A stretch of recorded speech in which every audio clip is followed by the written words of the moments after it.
Time to pull up a chair. We've got another great story for you today in the rLounge. Some people have family to lean on. Others build a life from scratch while everyone else watches and judges. Today in the rLounge, how to thrive when nobody else is rooting for you. Toxic family abandoned me and my son. Now they want to throw me a party to reconnect and ask for a loan. I shut them down and now they're being evicted. I'm a 37-year-old single mom with a 14-year-old son. I've been doing the solo parenting thing for about 12 years now, ever since my ex decided fatherhood wasn't for him and disappeared when our son was just 2. It wasn't easy, but we managed. What made it harder wasn't just being a single parent. It was dealing with my family's constant judgment and lack of support. My parents and 2 sisters have always had this way of making me feel like I ruined my life by having a child too young. I was 23, hardly a teenager.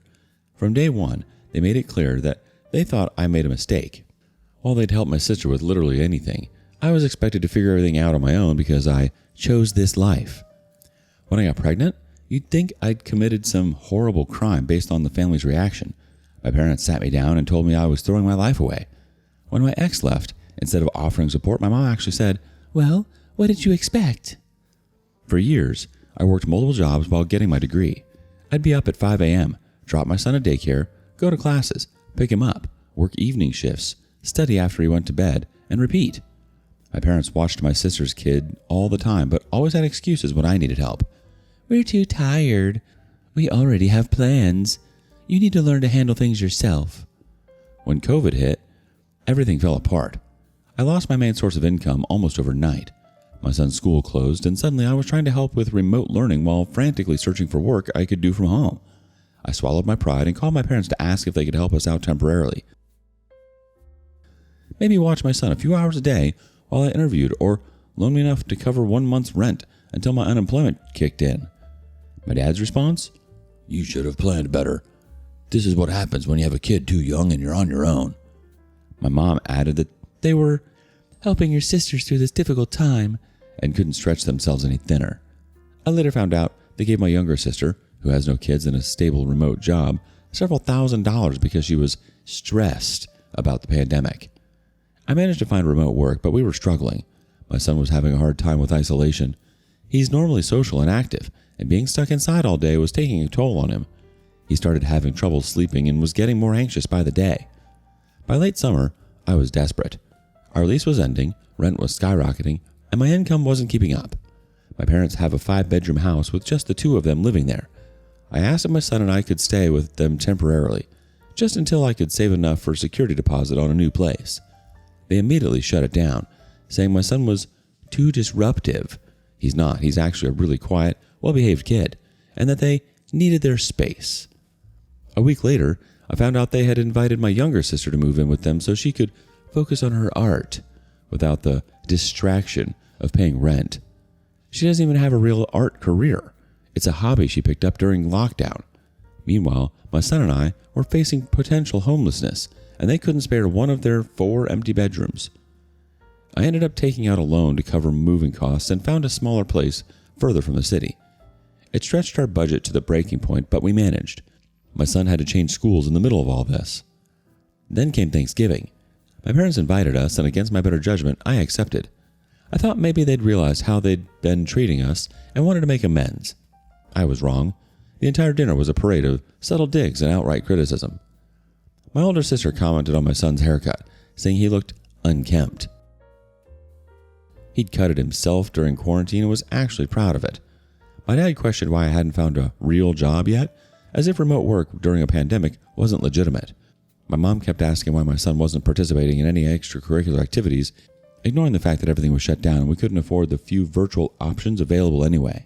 When my son went to get dessert from the kitchen and overheard my mother telling my sisters that I had ruined my life by having him and that she tried to warn me, he came back to the table with tears in his eyes, and I knew immediately something was wrong. When he told me what he'd heard, I grabbed our coats and left without another word. Christmas came around, and despite everything, my parents sent gifts. My son received a $25 gift card to a gaming store. Not terrible on its own, until I saw on social media that my sister's kids got gaming consoles, expensive clothes, and even a new iPad for my niece. I called my mom and asked why there was such a disparity and how the grandchildren were treated. Her response floored me. "We can't afford to treat all the grandkids equally." This from people who had just renovated their kitchen and took a luxury cruise earlier that year, pre-COVID. What she meant was they didn't want to treat all grandkids equally. That was the final straw. I decided to go no contact. I blocked the numbers, removed them from social media, and when we moved again in January, I didn't provide our new address. It was one of the hardest decisions I've ever made, but also one of the best. Our new place was in a different city, about 3 hours away, where the cost of living was lower. I secured a better paying remote position and started rebuilding our lives. My son's mental health improved dramatically once we were away from the constant criticism and comparison. He joined a sports team at his new school, made friends, and his grades went up. I joined some local community groups and made friends too, real friends who didn't judge me being a single mom or make me feel like I was constantly falling short. Then, my younger sister somehow found my email address and reached out. She said she was concerned about my son and wanted to reconnect. I was hesitant but agreed to a video call, thinking maybe at least one family member had realized how toxic things had been. Nope. After about 5 minutes of small talk, she got to the real reason for her call. My parents' anniversary was coming up, and everyone was chipping in for an expensive gift. Would I contribute $500? I couldn't believe it. After everything, after not hearing from any of them for months, that was what broke the silence? I told her that I wouldn't be contributing and that I wasn't interested in reconnecting unless they were acknowledging of how they treated us and a genuine apology. She called me selfish and hung up. The first holiday season was completely without family.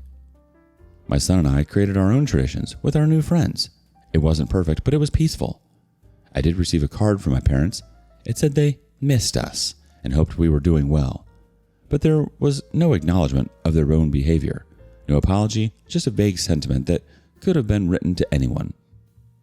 As we settled into our new life, things started looking up. I got a promotion at work and started putting money into a college fund for my son. He continued to thrive at school and made solid friendships. We even bought our first home. Nothing fancy. Then, out of nowhere, my older sister reached out through a friend we still had in common. She said the family was planning a surprise reconciliation party for my upcoming birthday. They all missed us terribly and wanted to put the past behind us. No mention of apologies or accountability, just an expectation that I'd be thrilled by their sudden interest in reconnecting. I declined the invitation and explained that I wasn't interested in reconciliation without acknowledgement of how they treated us. My sister seemed shocked that I wasn't jumping at the chance to be back in the family fold. A few weeks later, my parents showed up unannounced at our home. They'd gotten our address from a distant relative who didn't know the situation. They acted like nothing had happened, bringing a small gift for my son and talking about how much they'd missed him.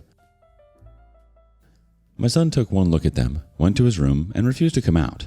I told them to leave and not return without an invitation. They left without looking offended, as if I was the one who had done something wrong.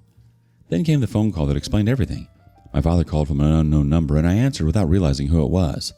He revealed that he'd lost his job 6 months ago. They were struggling financially and facing possible foreclosure on their house. Then came the real reason for the sudden interest in reconciliation. They wanted to know if they could stay with us temporarily until they got back on their feet. I was stunned by the audacity. These people who had refused to help us when we were on the verge of homelessness, who had never supported us emotionally or financially, who had made my son feel unwanted and less than, were now asking to move into our home. I reminded my father on how they had treated us during COVID when we needed help.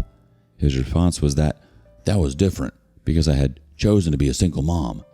I told him no, I would not be opening my home to them. I suggested they ask my sisters, since they had always been the favorites anyway. Within days, both my sisters were texting me, calling me heartless for not helping our parents. I discovered they had both refused to let our parents stay with them. My younger sister claimed her apartment was too small. It's a 2-bedroom for just her. My older sister said she couldn't handle the stress with her kids. Apparently, I was the only option left, and my refusal made me the villain. The text escalated. My father called again, this time asking for a $30,000 loan to save the house. He promised they could pay me back as soon as he found work. I reminded him again of how they refused to help us during COVID. He claimed that was different and that family should help family in times of need. My mother sent an emotional text about potentially being homeless. I felt a twinge of guilt until I discovered through social media that they had taken a luxury cruise just 3 months earlier while already behind on their mortgage. They had money for vacations but not for housing payments, and now they expected me to bail them out? I officially declined to help them financially. I suggested they downsize, sell their expensive cars, or find other ways to live within their means. All advice they had freely given me over the years when I was struggling. By late fall, my parents received an eviction notice. They would need to be out by January. It wasn't easy watching them face the consequences of their choices. Part of me still felt that pull of obligation, that programming that says you should help no matter what. But another part of it knew that this was the right choice. They had never been there for us when we needed them. Now they were experiencing what we had gone through. The difference was they had options we never had.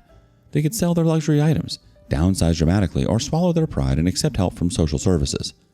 As the new year approached, I heard through the family that my parents had moved into a small apartment, a significant downgrade from their large house.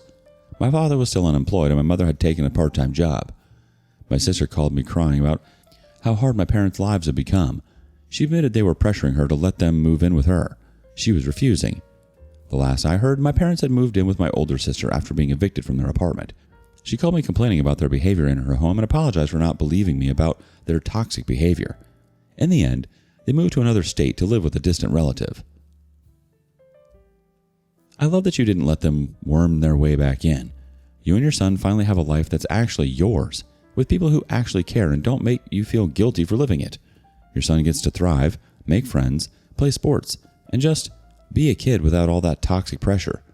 Meanwhile, your parents are scrambling and realizing how it feels to hit rock bottom without a safety net. You didn't just survive all that, you built something real and stable. And that's the win here.